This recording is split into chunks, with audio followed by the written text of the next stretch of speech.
So today we will be discussing lesson 26 about compounding more than once a year. So learning outcomes: at the end of the lesson, the learner is able to compute maturity value, interest, and present value and solve problems involving compound interest when compound interest is computed more than once a year. Lesson outline: number 1 is compounding more than once a year. Number 2 is maturity value, interest, and present value when compound interest is computed more than once a year. So from lesson 25, the formula for the maturity value F when principal P is invested at an annual rate, interest rate J compounded annually is F equals P quantity of 1 plus J raised to the power of T. Because the rate for each conversion period is J equals nominal rate over M, then in T years, interest is compounded M times T times. The following formula is obtained. So maturity value compounding M times a year, the formula is F equals P quantity of 1 plus I quantity of M over M raised to the power of M times T, where F maturity future value, P principal, I quantity of M is nominal rate of interest or annual rate, M is frequency of conversion, and T is term or time in years.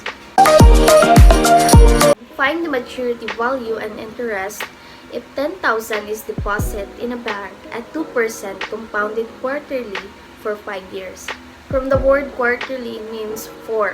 So given is principal is 10,000, nominal rate is 0.02 from the 2%, and time is 5 years and the M is 4. So find F and P. So to compute this, first compute for the interest rate in the conversion period by J equals nominal rate over M equals, so ang nominal rate nato is 0.02, then ang M nato is 4, so we divide, then the answer is 0.005. Second is compute for the total number of conversion period given by N equals M times T equals 4 times 5. So the conversion period is 20. And last, compute for the maturity value using the formula F equals P quantity of 1 plus J raised to the power of N. So the principal is 10,000, then 1 plus, so ang atong J is 0.005, then ang N is 20. Then compute, so the answer is 11,048.96. The compound interest is given by compound interest equals F minus P.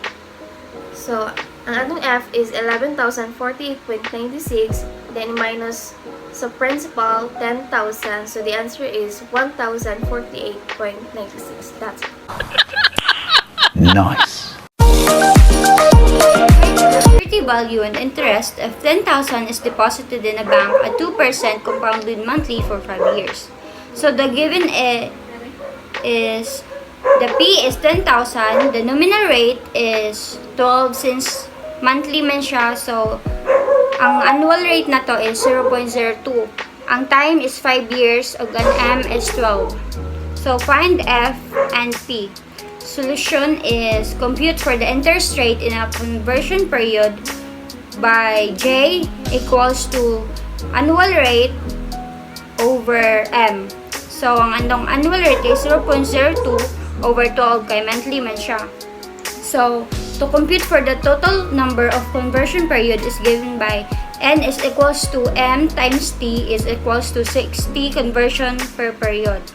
So compute for the maturity value using F is equals to P times 1 plus J to the power of N.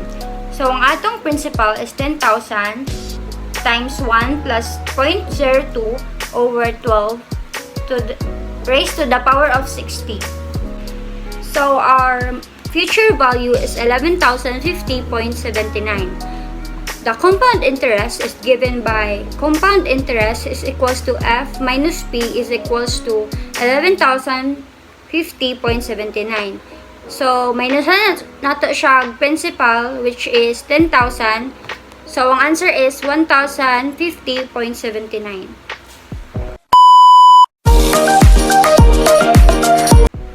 given problem is Chris borrows 50,000 pesos and promises to pay the principal and interest at 12% compounded monthly.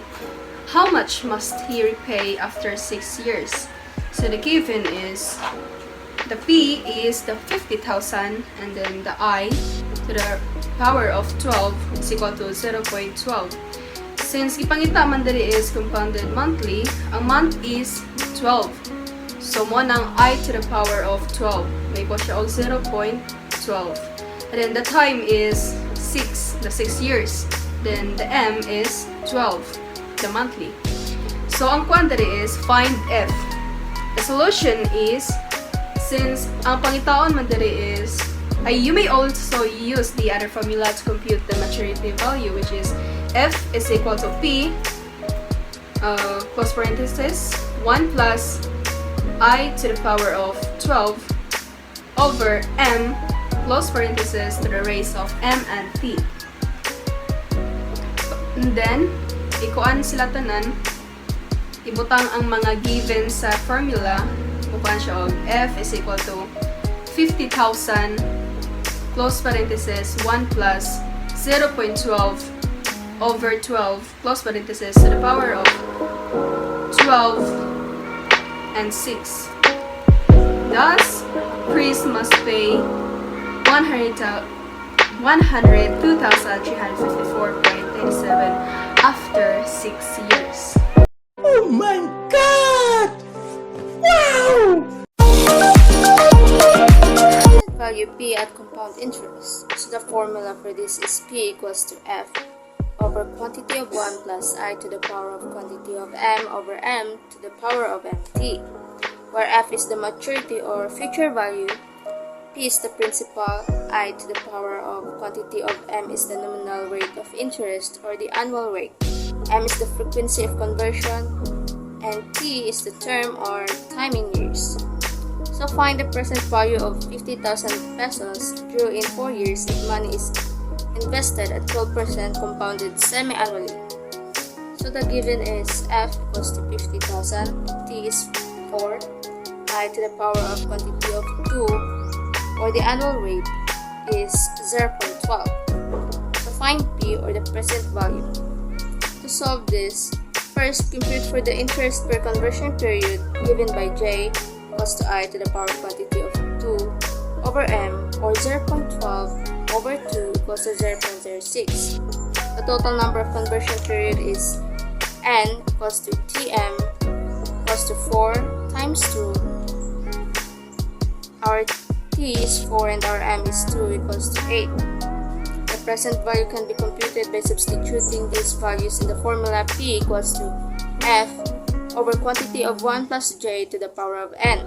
Thus, P equals to 50,000 over quantity of 1 plus 0.06 to the power of N equals to 50,000 over quantity of 1.06 to the power of 8, and the final answer is 31,370.62 pesos. What is the present value of 25 peso due in 2 years and 6 months if money is worth 10% compounded quarterly? So given F equals 25,000 and T equals 2.5 years and I to the power 4 equals 0.10, so find P.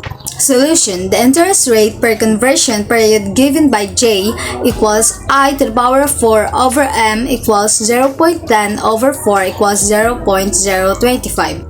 And the total number of conversion period is N equals TM equals 2.5 times 4 equals 10. The present value can be computed by substituting these values in the formula P equals F over 1 plus J to the power of N. Thus, P equals 25,000 over 1 plus 0.25 to the power of 10 equals 25,000 over 1.025 to the power of 10 equals 19,529.96 peso. Nice.